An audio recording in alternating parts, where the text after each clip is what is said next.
UFC President Dana White here to talk to you about one of the most badass fight nights of the year, happening live and free on ABC, the network, July 26th from Etihad Arena in Abu Dhabi. Here we go. In the main event, we have number 5 ranked Robert Whittaker taking on Reinier de Ridder. Whittaker, former UFC middleweight champion. You all know he's been in some of the best fights in middleweight history, and now intends on being the first guy to beat de Ridder in the UFC. De Ridder is a former middleweight and light heavyweight world champion and has finished everyone he has fought in the UFC. He's coming off a win over the top prospect in the sport, Bo Nickel. If de Ridder can beat Whittaker, it's very likely he'll be fighting for the number 1 contender bout next. I am pumped for this fight because these guys are both killers and they always come out and deliver. In the co-main event, we have another 5-round fight between number 4 ranked Movsar Evloev taking on the guy most people consider to be the top free agent in the world, Aaron Pico. Evloev is undefeated at 19-0 and one of the most intimidating guys at featherweight. Aaron Pico is a ridiculously violent striker and a very high-level grappler. Pico has had hype behind him since he was a teenager because of his skill and fighting style, which people compare him to the likes of Justin Gaethje or Dustin Poirier. If Movsar can get the victory, he will likely be the next contender for the title against Alexander Volkanovski.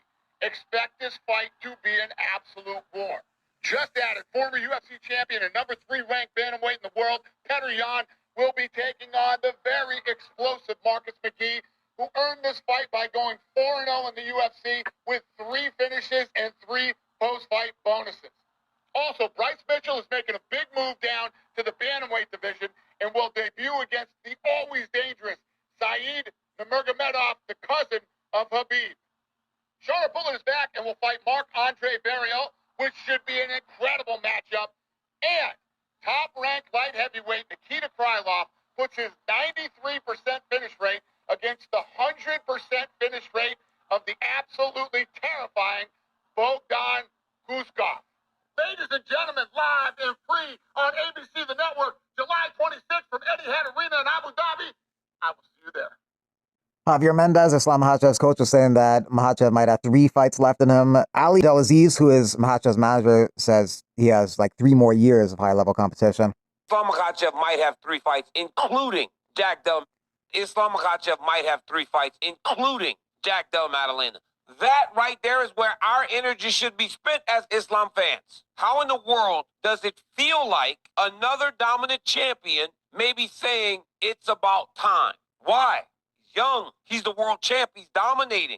He's getting an opportunity to become a double champ. Why? I think that we are in a time right now in fighting that, for me as a fan, is very sad. I don't believe for a second, though, that it's going to change. But when they all start to walk away, it's sad for the fan. But Islam only has 3 fights. It's scary to me because I know, knowing these guys, the only saving grace right now is that someone else is saying it for him, and he has not said that himself. If Islam comes out and tells us, I've got 3 fights left, we should all go, man, we got to lock in. We saw Khabib do it, and he never looked back. That should be worrisome to us as mixed martial arts fans. We have so many more fights that we want these guys to fight. We want to see him against Jack Della. We want to see him against Usman, and we want to see him against Ilia Topuria. It's crazy. Kamaru Usman looked good in his victory over Joaquin Buckley over the weekend, but he might be getting a little ahead of himself, talking about getting 2 belts now. After getting that belt, hey, they've asked and they waited for years and years for me to go up and get that middleweight strap, and why not? I will relinquish that. If Dricus du Plessis is still the champion, an all-African card, Africa versus Africa, first card in Africa. UFC is close. UFC is close to getting that done. Hey, South Africa versus Nigeria. I mean, it's a rivalry that's been built forever, a sports rivalry. So right. I think that's another blockbuster, and I think those are 2 mega events that you're gonna remember for generations. And so, if manifestation is very, very powerful. Yeah. And if things start to kind of fall in line, I think we're going to see a pretty interesting next 18 months. Dustin Poirier thinks that Topuria beats Charles Oliveira because Oliveira gets hit a lot and Topuria puts people away. It's a decent assessment of the fight. That's why Topuria is the minus 450 favorite. But Charles is actually pretty decent on the feet too and dangerous. So we'll see what happens. That fight won't go the distance. That card needs another main card fight because they lost Kopolov versus Costa, but they have France versus Pantoja as the main event. Dariush Moicano also on the card, as well as Roy Val versus Van, a fun flyweight fight.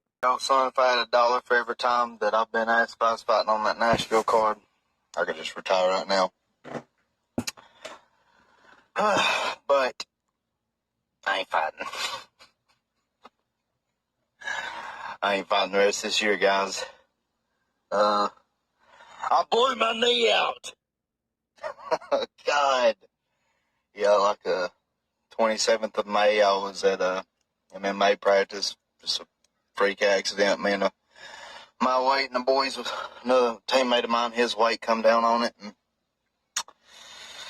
snapped that ACL, and he's got my MCL too, so a couple more small things in there. But you guys pray for me. Gonna go under the knife tomorrow and, maybe get this thing fixed up and get on the road to recovery.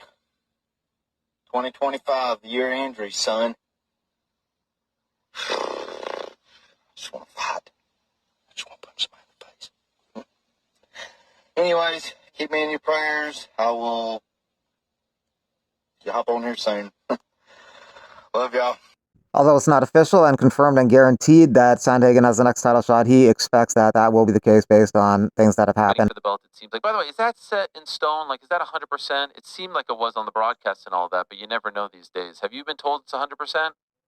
I haven't been told that it's 100%, but I mean, it kind of takes time. You know how those things go. They kind of take a little bit of time, but yeah, I mean, the broadcasting and stuff kind of told me a lot. I honestly wasn't super expecting a lot of that stuff. When I went out there, I was kind of like, okay, I guess I'll see how this kind of goes. But they definitely were doing the most. So it would be a really big, giant letdown, and I would probably start crying if I wasn't the guy after all of that. Usually when Rogan asks a question about the next guy, that's usually a sign that someone told him it's okay to do it, and that is, in fact, going to be the next guy. So that was my sign, at least, where I was like, okay, Corey's next, which is great because you should Sandhagen says he's not afraid to wrestle with Merab Dvalishvili, and he feels that that's advantageous because he feels like a lot of his opponents get tired using footwork to avoid wrestling. Maybe the counter argument to that, though, is if you end up wrestling with him more, you're just going to get more tired than you would than using your footwork to avoid the wrestling, but he doesn't feel that that is the case. A lot of case. people, including myself, think this is going to be a tricky fight for Merab, you versus him. You present some things that he hasn't faced as of late. I'm just wondering, as far as like what you saw from him, and you just talked about the way he moves back, and so you can't really connect properly, and that energy that you were talking about, which is fascinating to hear.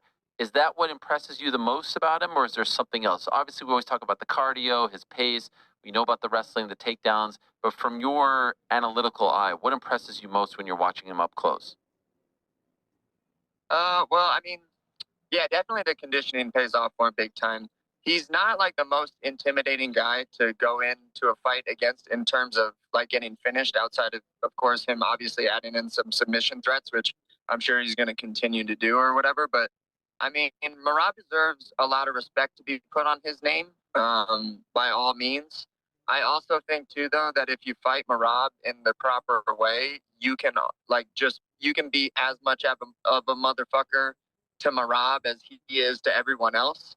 You kind of just got to know how to do that. I think that the last 2 wins that he's had have been people that move their feet a ton. And I just know, speaking from experience, that will get you really tired. And it kind of seems like a little bit of a compensating way to stay away from clinching and wrestling a guy.